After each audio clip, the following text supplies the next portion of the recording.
Hi guys, welcome back to the channel and I am Kanishka Chaudhary from Futurismo Academy, and in this video we are going to discuss the chapter Social Change and Order in Rural and Urban Society Part 3.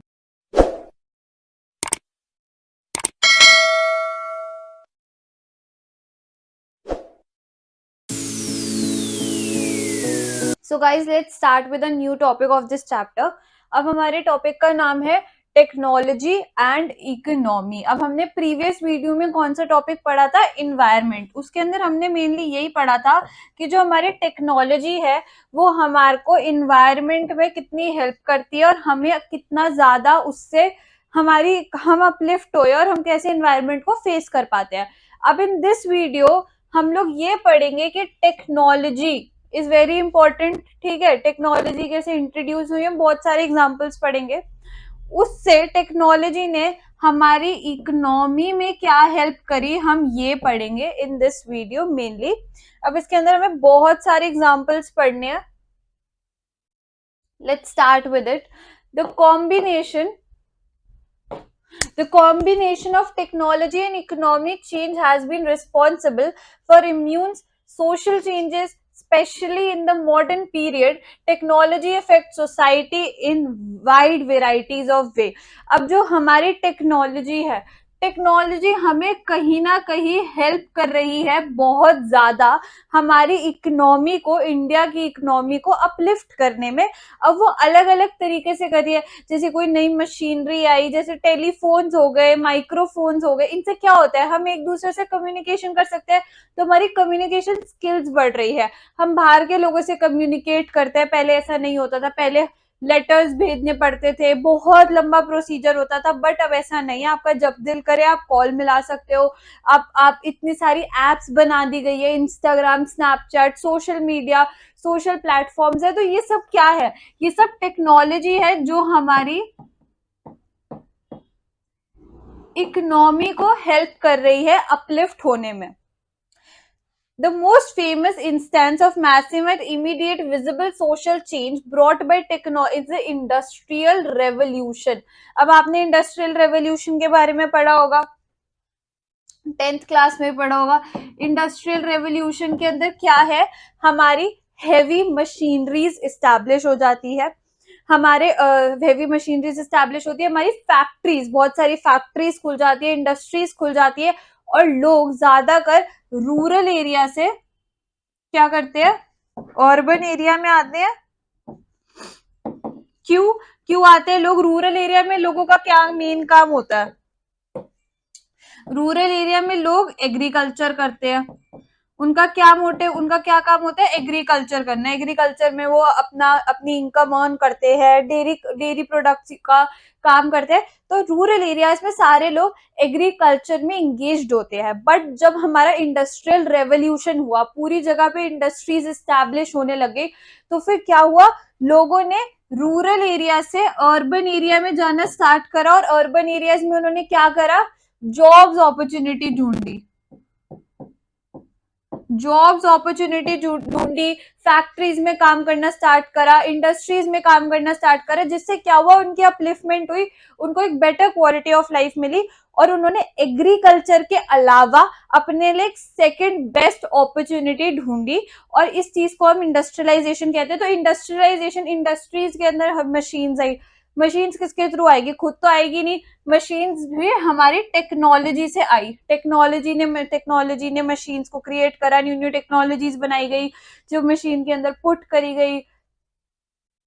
तो क्या है, technology ने हमारी economy को uplift करा और लोगों को एक better quality of life provide करी. क्योंकि जितनी ज्यादा इंडस्ट्रीज एस्टैब्लिश होगी उतनी ज्यादा उनको लोग चाहिए, वर्कर्स, जॉब्स अपॉर्चुनिटी क्रिएट होती रहती है automatically. The discovery of steam power. अब हम क्या करेंगे, स्टीम पावर के बारे में पढ़ेंगे. Allowed emerging form of large scale industries to use a source of energy that was not only far stronger than animals or human beings but was also capable to continuous operation without the need for rest. अब पहले के time में क्या होता था, सारे काम या तो एनिमल से कराए जाते थे, ठीक है, या ह्यूमन बीइंग से सारे काम कराए जाते थे. बट एक टाइम पे हमारा स्टीम पावर इंट्रोड्यूस हुआ, स्टीम पावर इंट्रोड्यूस हुई, उसकी वजह से क्या हुआ, लोगों पे और जो एनिमल्स पे प्रेशर होता था, एनिमल्स ये वाला काम करेंगे, एनिमल्स बुलेट कार्ट यूज हुआ करती थी, और लोग भी लोगों को लेके ट्रैवल करा करते थे। तो ये सारी चीजों से क्या होता था, एनिमल्स और ह्यूमन बीइंग के ऊपर बहुत ज्यादा प्रेशर क्रिएट हो जाता था।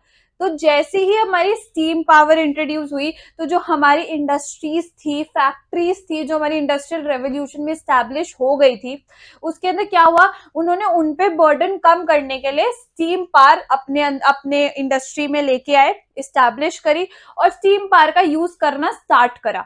जिसकी वजह से क्या हुआ, पहली बात तो अगर एक एनिमल है तो आपको एनिमल को रेस्ट देना पड़ेगा, ह्यूमन बीइंग है आपको ह्यूमन बीइंग को रेस्ट देना पड़ेगा। वो कॉन्टिन्यूसली 24 आवर्स काम नहीं कर सकते हैं।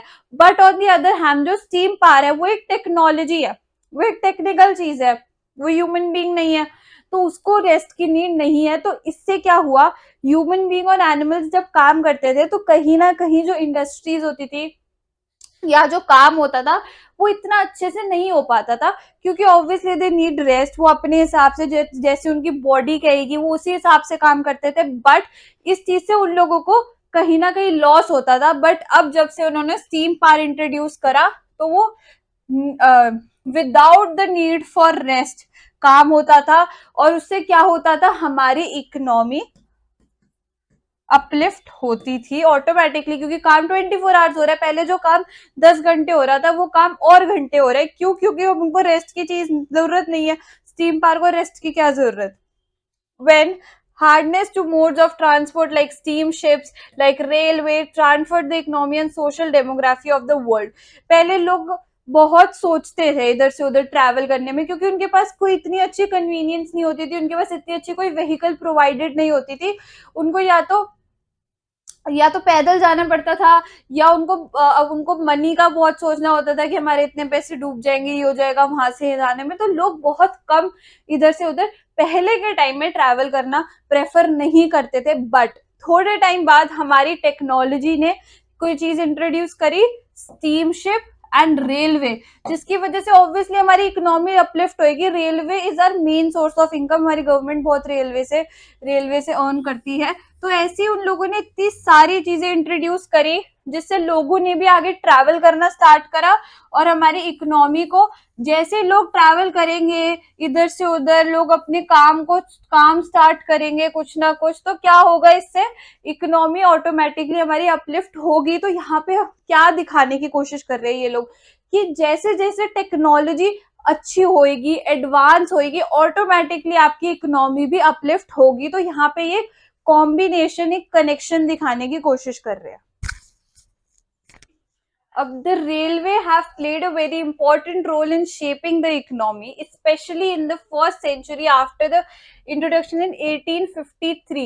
रेलवे कब इंट्रोड्यूस हुई आपकी? 1853 के अंदर आपकी रेलवे इंट्रोड्यूस हुई।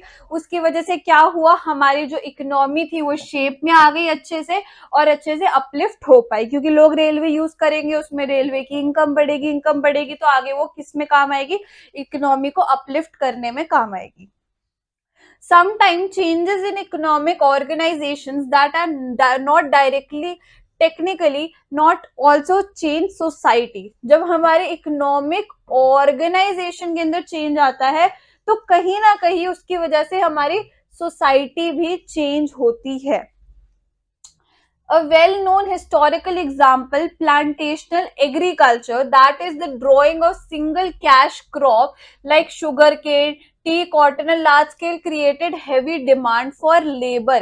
अब हम एग्जाम्पल लेते हैं हमारा कि प्लांटेशनल एग्रीकल्चर के अंदर क्या होता था, हमारे जब टी ग्रो करनी होती है या फिर कोई शुगर केन ग्रो करना होता है तो ये कैश क्रॉप्स होती है, इनके अंदर मेनली मनी बहुत ज्यादा होता है। दीज आर कैश क्रॉप्स, ठीक है, ये फूड क्रॉप्स नहीं है, कैश क्रॉप्स है। तो आपको याद होगा ब्रिटिशर्स ने क्या ट्राई करा था कि फूड क्रॉप्स से ज्यादा आप लोग कैश क्रॉप ग्रो करो। क्यों? क्योंकि उनसे उनको प्रॉफिट होता था, और इसलिए हमें व्हीट और ये सब कुछ राइस बाहर से एक्सपोर्ट करना पड़ता था, हम खुद ग्रो नहीं कर सकते थे, और हम कॉटन, शुगर, टी यहां से ग्रो करके बाहर एक्सपोर्ट करते थे क्योंकि ये थोड़े कॉस्टली होते थे। तो इनको ग्रो करते वक्त हमें टी ग्रो, हम टी का एग्जांपल लेते हैं, टी ग्रो करते वक्त हमें लेबर बहुत चाहिए, बहुत लेबर चाहिए। लेबर का काम होता है, लेबर को 24 आवर्स काम करना पड़ता है, हर सीड को ग्रो करना पड़ता है, तोड़ना पड़ता है, बहुत ज्यादा हार्ड वर्किंग काम है। तो इससे हमें क्या पता चल रहा है कि लेबर कितनी इंपॉर्टेंट है। तो ऐसा नहीं है कि अगर टेक्नोलॉजी इंट्रोड्यूस हो गई है तो जो ऐसे काम है वो भी कुछ और हो सकता है, नहीं। जो काम लेबर के करने के वो काम लेबर ही करती है, अपने हिसाब से करती है।